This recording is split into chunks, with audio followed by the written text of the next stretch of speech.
बिस्मिल्लाहिर्रहमानिर्रहीम। अस्सलाम वालेकुम दोस्तों, उम्मीद करता हूँ आप सब खैरियत से होंगे। आज की हमारी वीडियो का टॉपिक है गुर्दे के दर्द का इलाज।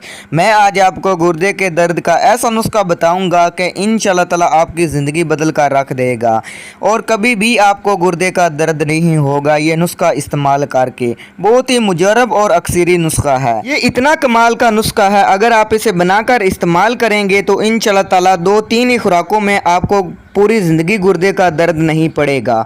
जब गुर्दे के दर्द की वजह से मरीज़ तड़प रहा हो तो आप इसे खिलाएंगे तो इंशाअल्लाह ताला 5 मिनट के बाद उसे आराम आ जाएगा। बहुत ही लाजवाब और अक्सरी नुस्खा है। वीडियो शुरू करने से पहले हमारे चैनल को सब्सक्राइब करें और साथ ही बेल आइकॉन को दबा दें ताकि हमारी नई आने वाली वीडियो का नोटिफिकेशन आपको मिल सके।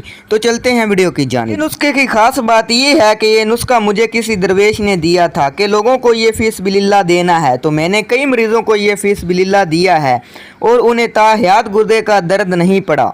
तो नुस्खा नोट फरमा लें। बरग सना मक्की यानी सना मक्की के आपने पत्ते 3 तोला लेने हैं, सौंफ आपने 1 तोला लेना है और सुंड यानी खुश्क अदरक आपने 3 माशा लेनी है। और आपने ये बात ज़हन में रखनी है कि जब आपने नुस्खे में सना मक्की के पत्ते डालने हैं तो आपने सना मक्की के पत्ते ही डालने हैं, आपने तिनके नहीं डालने, वरना आपको ये पेट में मरोड़ पैदा कर सकते हैं। तरकीब तैयारी। तमाम चीज़ों को आपने अलग अलग पीस लेना है और इसे फिर आपने आपस में मिला देना है। तरकीब इस्तेमाल। सफूफ का छठा या आधा हिस्सा रात को आपने हमरा पानी के साथ लेना है।